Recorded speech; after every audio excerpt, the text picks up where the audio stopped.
रसूल ने फरमाया कि मेरे अली की मोहब्बत का हक ये है कि उसकी इतनी ताज़ीम करो जो इतने अपने बाप की करते हो। तो अब बाप की इताअत ताज़ीम क्या है? अब बाप का होना ज़रूरी है, बग़ैर उसके आपका शनाख्ती कार्ड भी नहीं बनता। यानी बाप का होना लाजमी है किसी भी औलाद के लिए। तो अब बाप को अल्लाह ने रबूबियत का भी मकाम दिया, अल्लाह ने उसको रब का भी मकाम दिया है। क्यों दिया? इसलिए कि बच्चा अगर बीमार होगा तो उसको इलाज कराएगा बाप, उसकी दवा कराएगा बाप, बच्चे के रिस्क का बंदोबस्त करेगा बाप, बच्चे को कोई भी परेशानी होगी वो दूर करेगा बाप, बच्चे का स्कूल में एडमिशन कराना है वो लेके जाएगा बाप, बच्चे की तालीम मुकम्मल कराएगा बाप, बच्चे का शनाख्ती कार्ड बनवाएगा बाप, बच्चे ने बाहर जाना है उसका पासपोर्ट बनवाएगा बाप, बच्चे ने अगर कोई कर्ज लिया है उसका कर्ज अदा करेगा बाप, बच्चे की शादी करेगा उसका शादी कराएगा बाप। तो पता लगा कि बच्चे की जिंदगी में जितनी भी मुश्किलें हैं तो वो अदा करेगा माँ और बाप। तो पता लगा कि बच्चे की तमाम मुश्किल कुशाई करेगा एक जिस्मानी बाप। तो अब अगर जिस्मानी बाप को तुम अपना मुश्किल कुशा मानते हो तो रसूलुल्लाह की हदीस की रोशनी में उस कम से कम उस रूहानी बाप को, मौला अली को कम से कम मुश्किल कुशा मानते हुए क्यों ताज्जुब करते हो कि अली 1000 जगह पर जाकर लोगों की मुश्किल कुशाई कैसे करते हैं?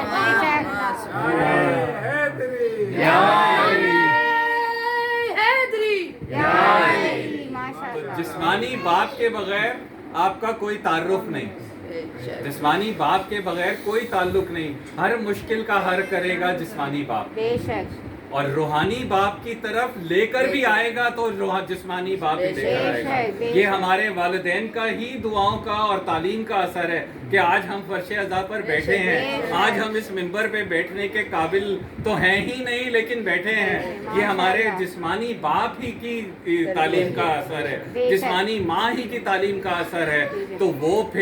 तो फिर उस रूहानी बाप से अगर हम अपना लिंक नहीं बनाएंगे, उस लिंक के बगैर हम कैसे तवस्सुल हासिल कर सकते हैं? कैसे हम सोच सकते हैं कि हमें जन्नत मिल जाएगी? इसलिए कि वो जिस्मानी बाप के पास इतनी अथॉरिटी है कि वो कुछ भी कर सकता है।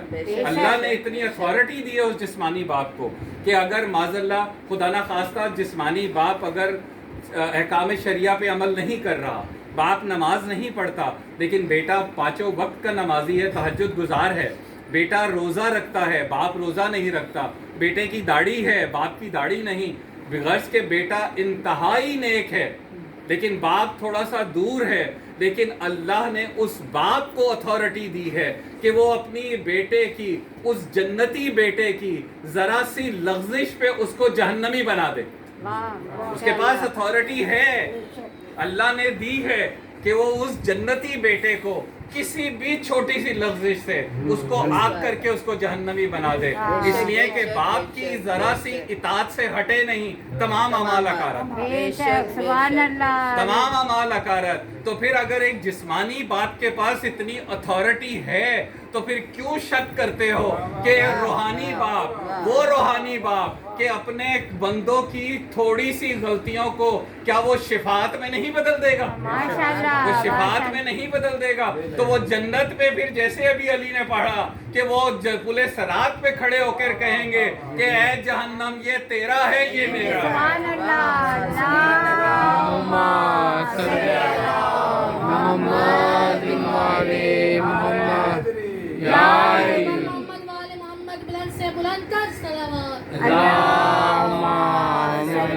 तो ये जिस्मानी माँ बाप की तरबियत का असर है।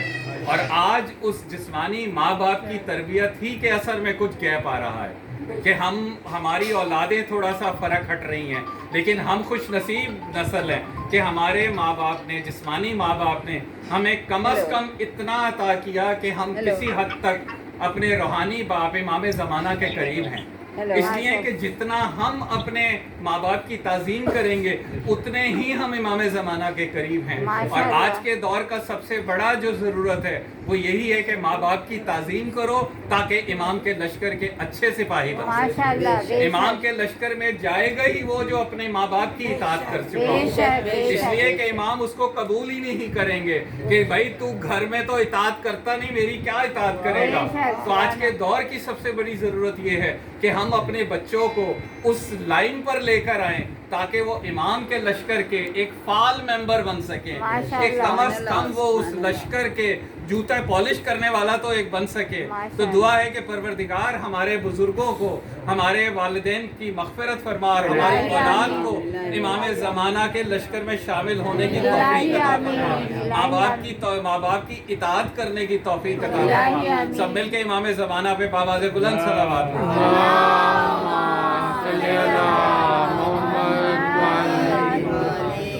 तो यही आज के दौर का सबसे बड़ा ज़रूरत है कि हम इमाम से तवस्सुल हासिल करें। और हम अहले तशय्यो के लिए इससे बड़ा और कोई मरकज़ ही नहीं है फ़र्श अज़ा जो है, इसलिए कि इस फ़र्श अज़ा से हम तमाम इताअतें सीखते हैं कि माँ बाप की इताअत से लेकर उलिल अम्र की इताअत तक, सिला रहमी से लेकर तमाम हुकूक तक वो हम इस फ़र्श अज़ा से सीखते हैं। लेकिन अज़ादारान इमाम कितने जल्दी ये वक्त गुजर गया, कितने जल्दी 2.25 महीने गुजर गए, मुहर्रम और सफ़र ख़त्म हो गया, लेकिन हम अपने इमाम वक्त को पुरसा ही नहीं दे सके उनके जद का। हम इमाम ज़माना को पुरसा ही नहीं दे सके कि इमाम आपने आकर बदला लेना है अपने अजदाद का, लेकिन मौला हमको सही मानों में पुरसा ही नहीं दे सके। बहुत तेज़ी से वक्त गुजर गया और वो वक्त आ गया। ये वही दिन चल रहे हैं कि जिस वक्त कैदी करबला से होकर मदीना की तरफ जा रहे, अज़ादारान इमाम जिस वक्त इमाम सज्जाद उस लुटे हुए काफिले को लेकर मदीना पहुँचे हैं, तो इमाम की तबीयत में इतना तगय्युर आया कि उन्होंने कहा फूफी अम्मा हम इस काबिल नहीं मदीने में जा सके, इसलिए कि क्या पता हमें देख के वहाँ पर लोग मर ना जाएं। तो फूफी ने कहा बेटा सज्जाद फिर क्या इरादा है? उन्होंने कहा फूफी अम्मा हम अपना खैमा मदीने से बाहर लगाते हैं। बशीर को तलब किया इमाम ने और उसको कहा कि बशीर जाके मदीने में मनादी करके आ, जाके लोगों को बता कि वो काफिला जो 28 रजब को मदीना से चला था वो लुटा हुआ काफिला आ गया, हुसैन शहीद हो गए, अहले बैत शहीद हो गए।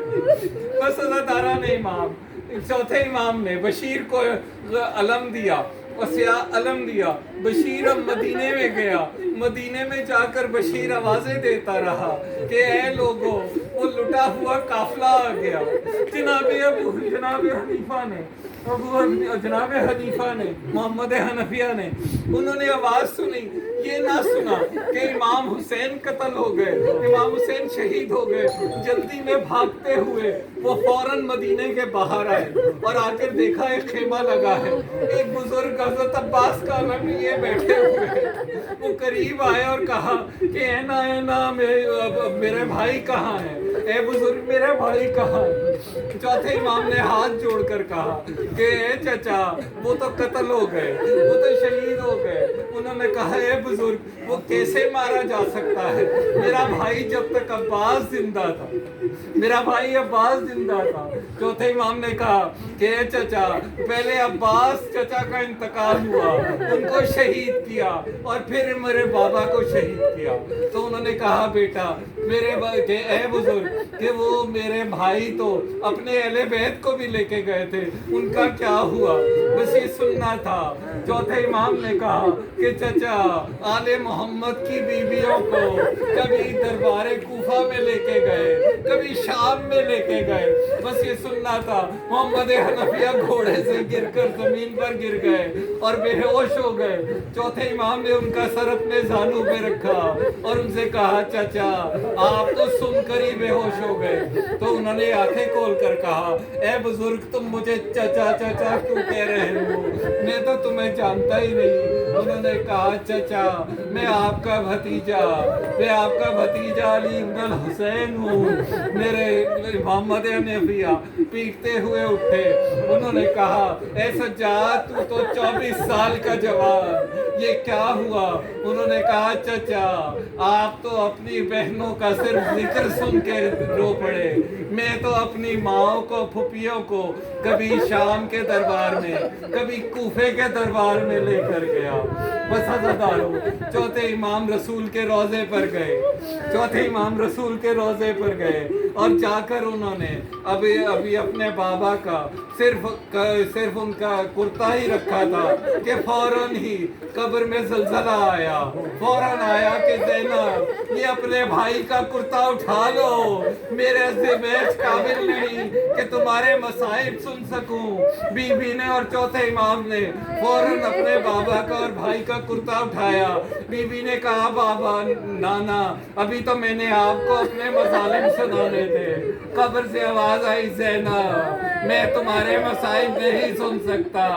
बीबी उठी, करीबी माँ की कब्र पे जाकर और जो बैन किया है और अपने आप को कब्र में गिराया। अम्मा मैं किससे अपने दुख का बयान करूं? अम्मा देख तेरी इमामत को बचा लाए, लेकिन अम्मा मेरा औन भी मर गया, मेरा मोहम्मद भी मर गया। अम्मा मैं किसी से नहीं रोई।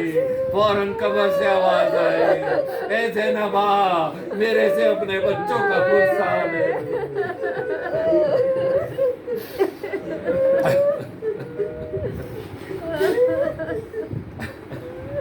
परवरदिगार तुझे वास्ता है चाहता मासूमी, मालिक उस करीब काफला का वास्ता। परवरदिगार जो रुका हुआ काफला मदीना, परवरदिगार उनके सदके में मालिक हमारी इस कलील सी इबादत को अपनी बारगाह में दर्जे कबूल।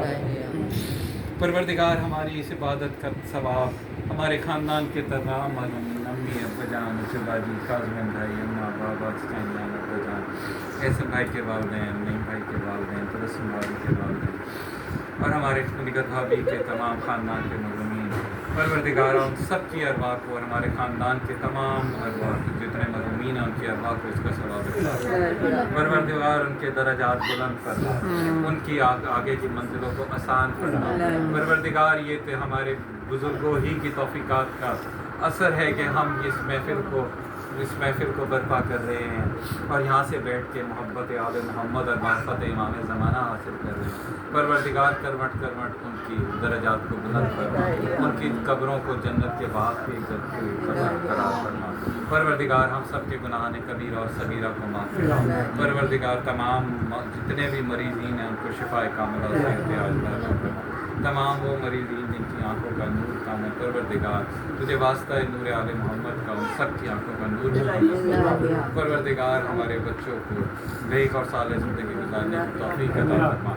हम सब को सही मानों में ईमान की मार्फत हासिल करना, ताकि हम ईमान के लश्कर में शामिल होकर एक फ़ाल मेंबर बन सकें, कुछ कंट्रीब्यूट कर सकें, ताकि हम सुरखरू हो सकें ईमान के सामने। परवरदिगारा हमारे तमाम हम सब के रिस्क में बरकत और वसअत अता फरमा, हम सबको रिस्क साले रिस्क वाफर अता फरमा। परवरदिगार तमाम बच्चे जो यहाँ हैं या बाहर हैं उन सबको अपनी हिफ्ज़ व अमान में रख, सबको शाद और आबाद रख। हमारे घरों की तमाम बच्चियों को अपने घरों में शाद और आबाद रख। हमारे बच्चों के वक्त बुलंद सितारों को रोशन फरमा, इन्हें किसी का मोहताज न करना सिवाय दीन के दे। आखिर में आप सबसे इल्तिमास है कि एक मरतबा सूरह अल-हम्द, 3 मरतबा सूरह इखलास तमाम और हमारे घर से तमाम